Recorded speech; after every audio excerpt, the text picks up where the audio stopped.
Well, I'm going to try to do a little balance between the two. I mean, obviously, what is represented here may be licensors, okay, as we sit here and as you're trying to grapple technology. So, do I have the opportunity to advance these? Oh, no, okay, good. Yes. All right, good. Perfect. Oh, very cool. Okay.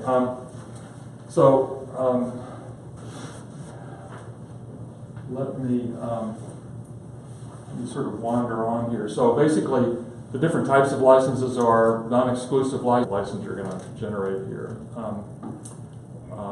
The field of use can be sliced and diced here in any way you want. You can have a technology that is involved with brain trauma, but there might be a lot of different fields that you as a licensee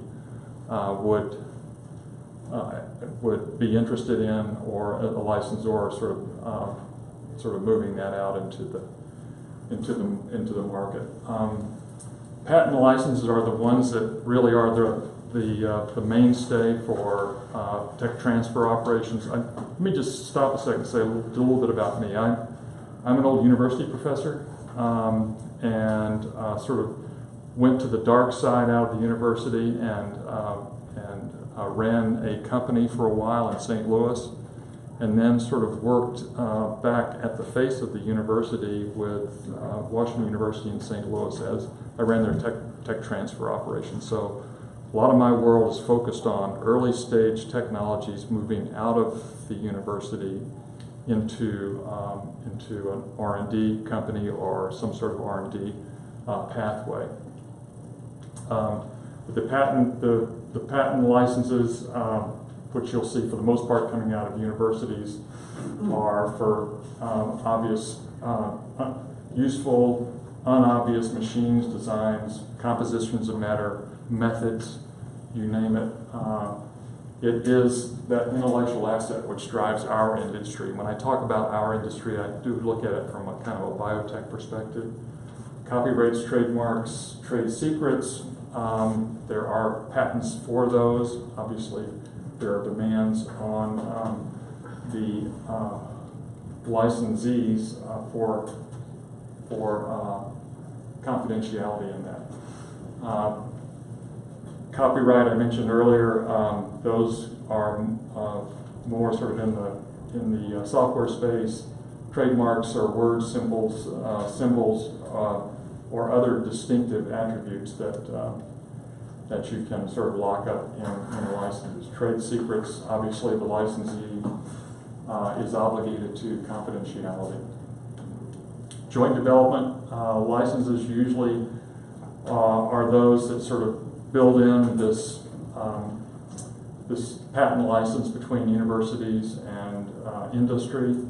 There's usually cost sharing involved with that that results in some sort of co-ownership, and joint rights to property that's developed under this are usually, those rights are shared or used in the market.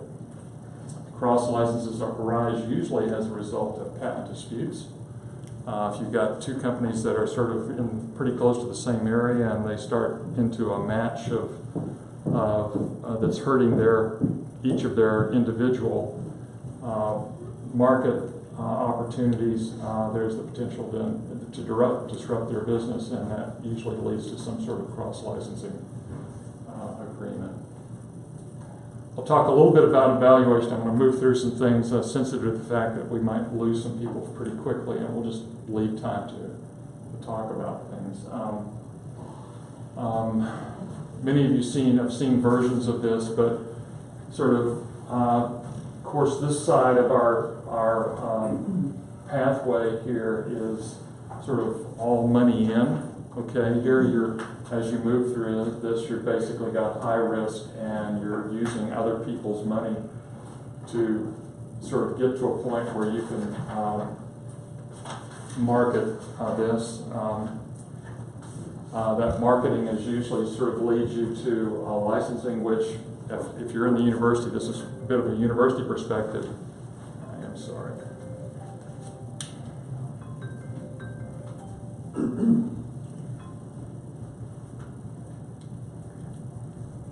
turn this off.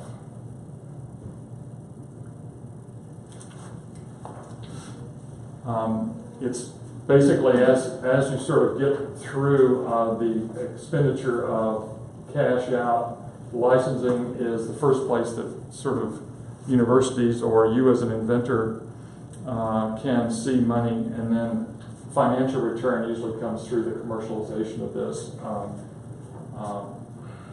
this technology.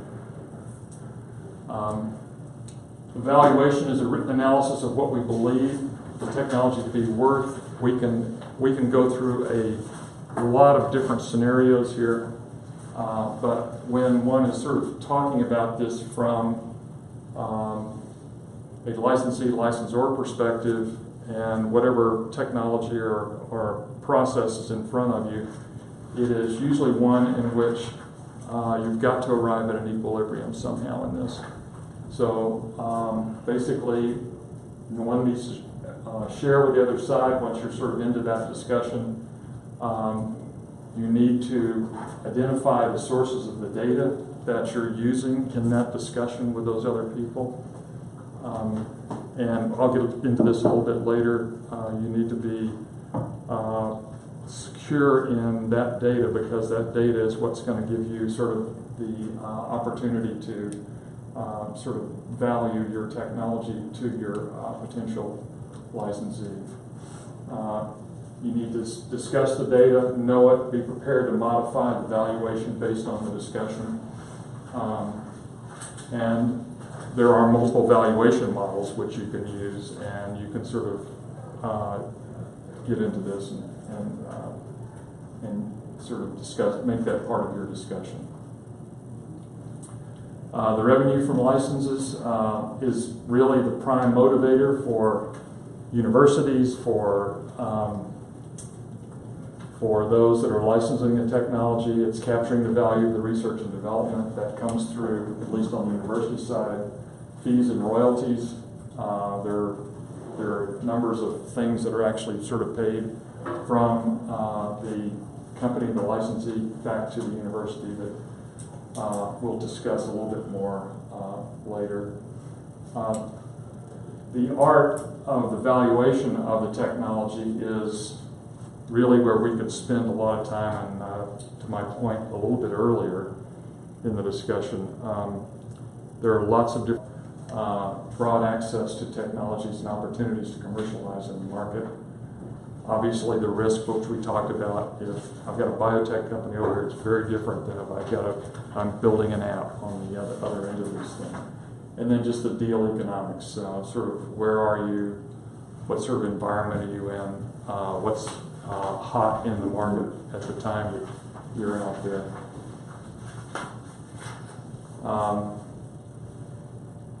Technology rights.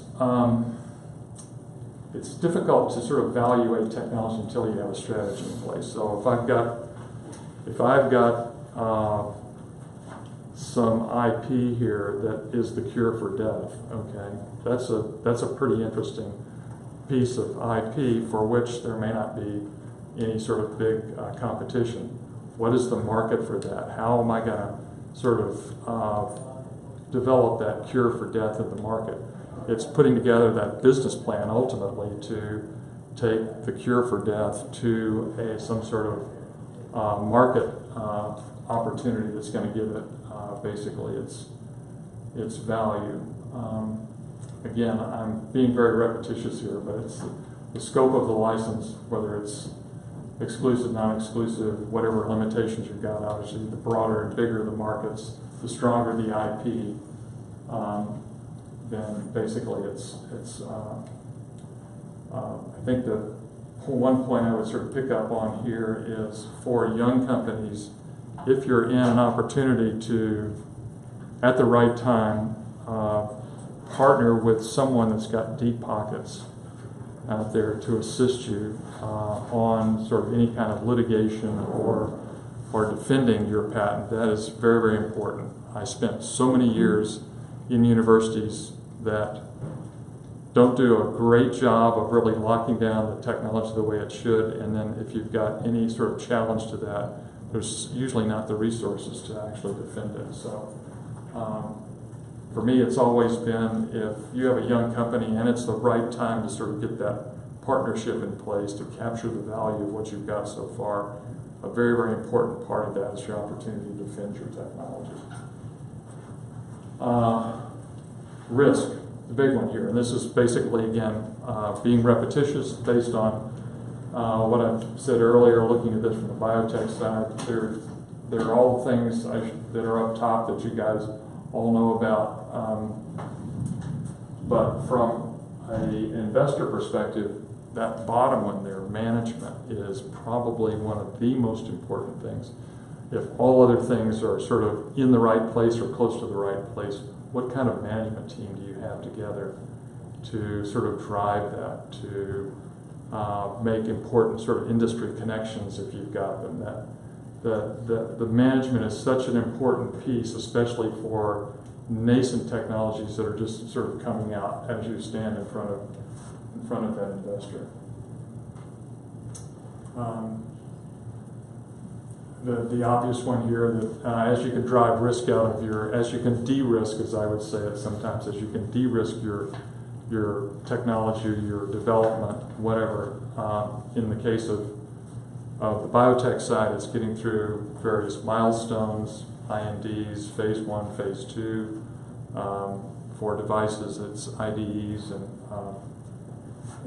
other things. So it's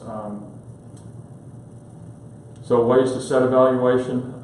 This is kind of a, I don't know, cute thing that I stole from someone here, but basically there's kind of a look back, and that is sort of what cost has gone into this, what's it going to lead to, if you're looking at some sort of discounted cash flow type model. You look around, what are the industry standards? This is probably the one that everybody sort of focuses on. Who out there has done a similar deal with technology that's like mine, and what did they get for that? So comparables in the industry are important. Look to the hand. The rules of thumb here are basically, I sort of lump that into the venture guys. What are they looking for? As you look at the venture guys here in Austin, okay, if you're a biotech, if you've got a biotech play, I think the investors here are not into a big biotech play. They're looking for apps, or they're looking for digital health, or they're looking for things that you can engage with early and that they can see sort of lower risk and an opportunity for better return on. That's here in Austin, okay? There are still strong biotech investors out there that have sort of steel in their stomachs and support sort of biotech. You'll see a lot of that coming out of your corporate venture guys. And then to look forward, the ones that sort of look at discounted cash flow models for determining your net present value, or risk-adjusted net present value.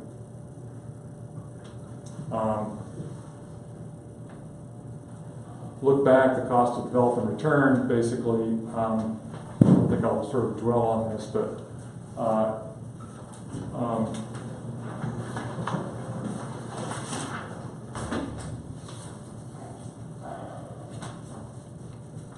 cost and time to develop a return.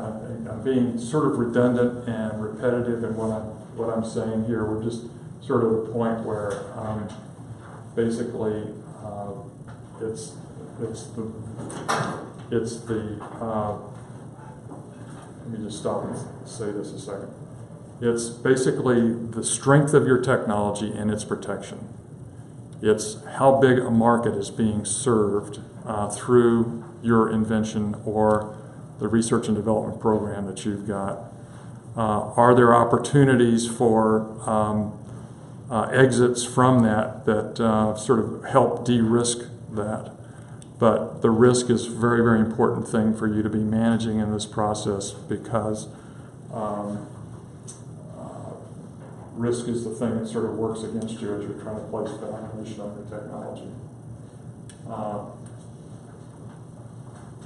Point that I would make here in this slide here and looking forward, and that is the most important thing each and every one of you can have in your repertoire as you sit and talk to investors is whatever it is that's in your business plan or your development profile, how you value that, the numbers that you're using in there to generate your potential sales and how you discount that to get some sort of value at the present time, or if you're in space that's heavily risky, then how you're sort of making adjustments to your value based on that risk.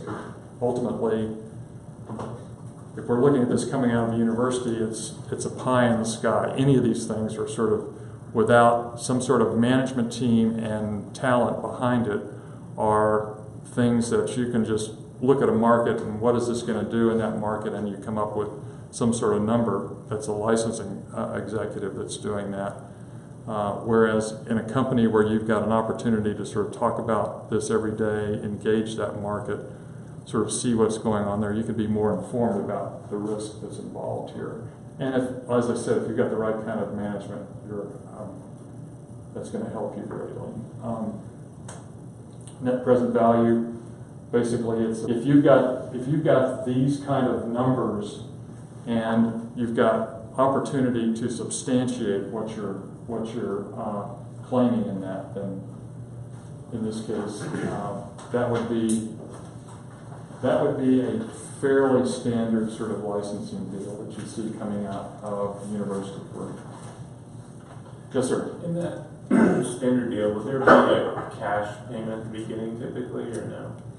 Yes, and I think I've got a little bit that's on that.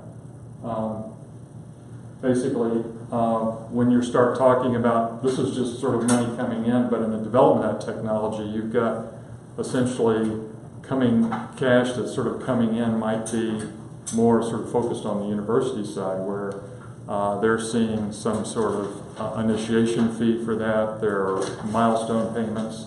There's a minimum royalty payment that's anticipated as part of that. So there are opportunities to see that royalty sort of generating some cash flow fairly early on. I think I have got something on that down the road. This is just something I stole from the Licensing Executive Society that just talked as of last year the different types of deal statistics that you see in terms of technologies coming out of universities.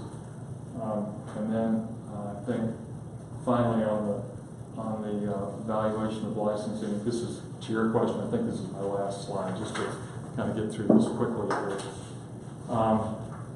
The payments for licensing technology, if I'm a university professor and I'm expecting to see some things develop through fairly quickly, then basically what you're going to see in terms of ongoing pre-commercial payments are the payment of patent costs by your licensee. Obviously, it's important that the IP that they've licensed is protected, and universities look for the licensee to take that on.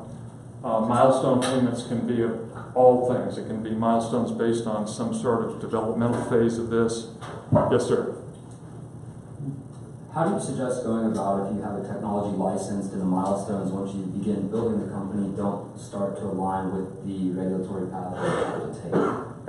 How does that? I think that at that point,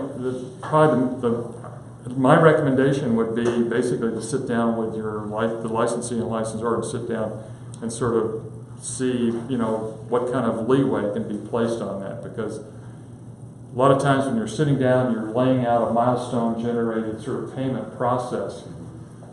Everyone's optimistic. Okay, I'm going to get to phase 2 here in 2 years, and if you're in the medtech side, it's not going to happen. Opportunities to share are. So I really sort of. Questions? Yes, sir. Social work. Okay, well, so one I think is a When you talk about, so I'm thinking different segments of the market and different companies.